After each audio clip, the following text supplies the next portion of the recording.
Hello, friends, and welcome back to Breaking Bread for You. I'm Jan Curcio, and this video will be the second in a series of difficult stories of the Old Testament.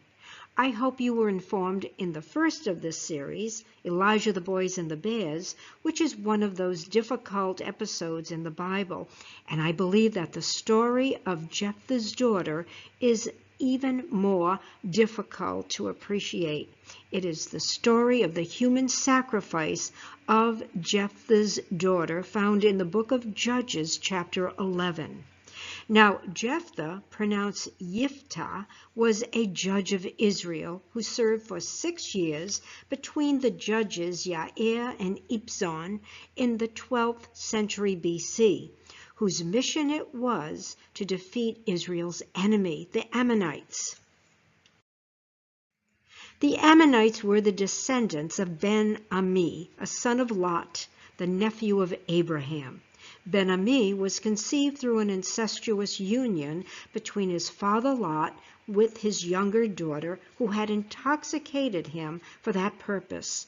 The Ammonites settled east of Israel in what is now Jordan, and they were a source of contention for Israel from the time they refused to help them in the wilderness under Moses' leadership, to the time of the Judges when they suffered a major defeat under Jephthah. 2nd century church father Justin Martyr mentioned the Ammonites in his writings, saying that they were quite numerous in his day. Yet it appears that they eventually melded into Arab culture, so we can say that a percentage of Arabs in the Jordan area today are the descendants of the Ammonites. In getting back to Jephthah, we are told that this judge was the offspring of a prostitute and a man named Gilead from the mountainous region east of the Jordan River called Gilead, Judges 11. Now, Jephthah was driven away by his father's legitimate sons and settled eastward in Tob, southeast of the Sea of Galilee, where he led a band of robbers and gained the reputation of being a formidable warrior. Judges 11:1. But in spite of being an outcast, the Gileadites, in their desperation, asked him to defend them from the Ammonites, who were threatening to encroach on their region. Jephthah was naturally incensed, but agreed to defend them if only upon defeating the Ammonites he would assume the position of tribal leader.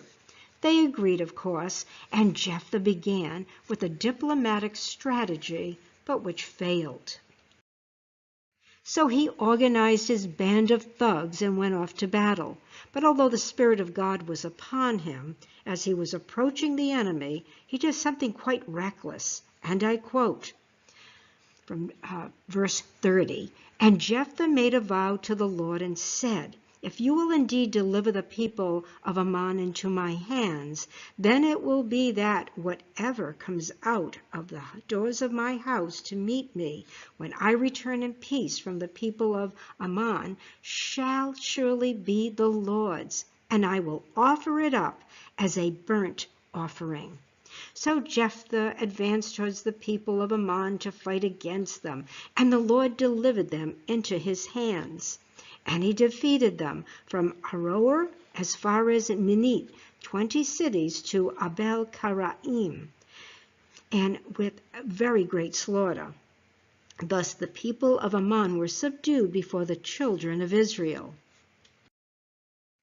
When Jephthah came to his house at Mizpah, there was his daughter coming out to meet him with timbrels and dancing, and she was his only child.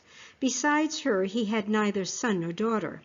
And it came to pass, when he saw her, that he tore his clothes and said, "Alas, my daughter, you have brought me very low. You are among those who trouble me, for I have given my word to the Lord, and I cannot go back on it." Now, more shocking than the situation is his daughter's response to it, which makes me wonder if the Spirit of God had not descended upon her as well. And I quote, "So she said to him, 'My father, if you have given your word to the Lord, do to me according to what has gone out of your mouth, because the Lord has avenged you of your enemies, the people of Ammon.' Then she said to her father, "Let this thing be done for me. Let me alone for 2 months, that I may go and wander on the mountains and bewail my virginity, my friends and I." Here we must recognize that her respect for her father, her God, and wanting to maintain the well-being of the people of Gilead took precedence over her own life. And let me say here that although Jewish scholars have argued over the millennia, as do Christians do today, that she was not really sacrificed, but merely made to remain a virgin in seclusion, given the culture of the ancient Near East in which child sacrifice was practiced, assuredly she was actually sacrificed. The evidence for this is found in verse 31, with the use of the term olah, which can only mean burnt offering. The story ends with Jephthah giving her the permission to go to the mountains with her friends, saying, and I quote, "Go." And he sent her away for 2 months, and she went with her friends and bewailed her virginity on the mountains. And it was so at the end of 2 months that she returned to her father, and he carried out his vow with her, which he had vowed. She knew no man. We know nothing about Jephthah's daughter, her name or her age. I take it that she was around 12 years of age, given that she had not been married or been betrothed at that point, but was old enough to make such a decision on her own. It has been suggested that no name was given her in order to make the human sacrifice less of a tragedy and horror, although hugely tragic and a horror nonetheless. It has also been noted that she spent the last 2 months of her life with her friends, perhaps because she could trust them. Now you're probably wondering, who did Jephthah think would be the first to come out of his house to greet him? Certainly the probability of it being his daughter would have been great. Because of this, I assumed when I first read this many years ago that the sacrifice of his daughter was intentional, and that his emotional response was less than genuine. However, this is a Bible story, and with all Bible stories there is a divine purpose to them, and that God is glorified. His daughter's insistence that her father's vow be fulfilled points to a God who is to be respected as the supreme being, creator of all that there is, and superior to anything in this world, even life itself.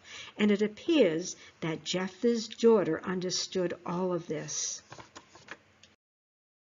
But getting back to Jephthah and his rash vow, remember he was an outcast, considered a bastard, expelled from his father's clan, and leader of robbers and thugs, considered the lowest of the lowest. So subduing the Ammonites would result in him rising to the very top of the social-political ladder in Gilead. His illegitimacy would be erased, and he would be eligible for his father's inheritance, and would have the security afforded a member of a clan.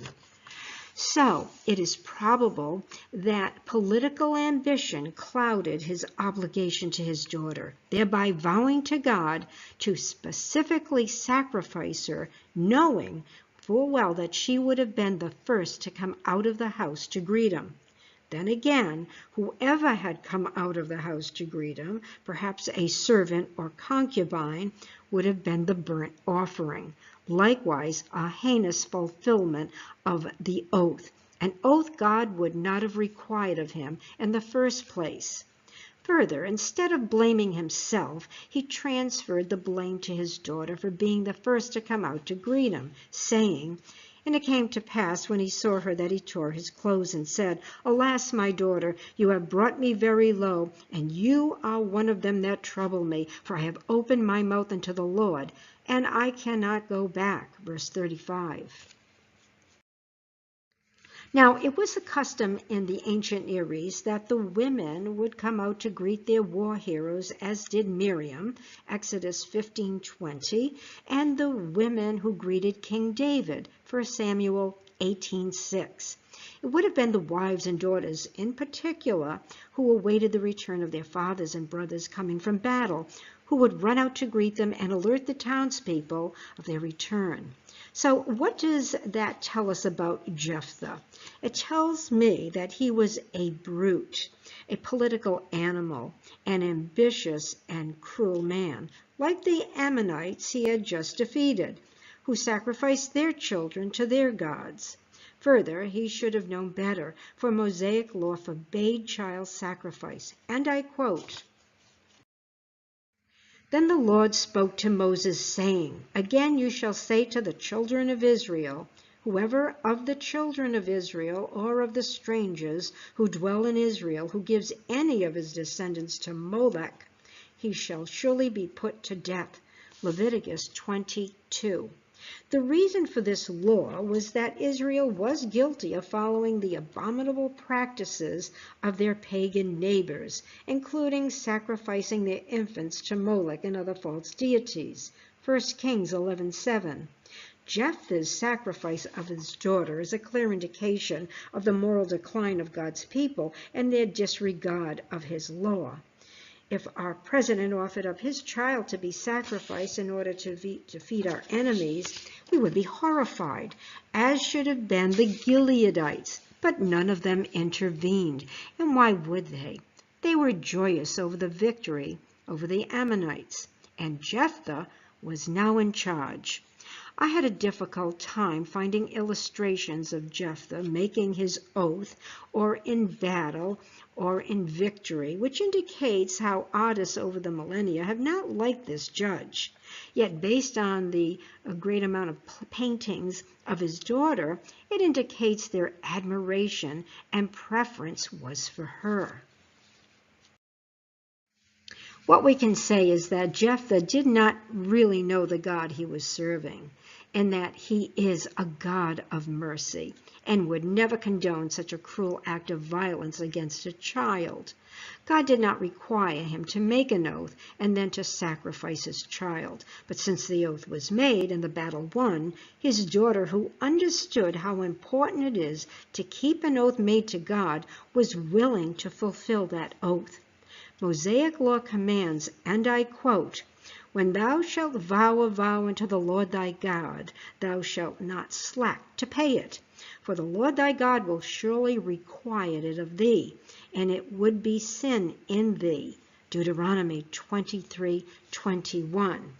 Since Jehovah would not transgress his own law, he did not intervene, as he had done in the case of Abraham, as he was about to sacrifice his son Isaac.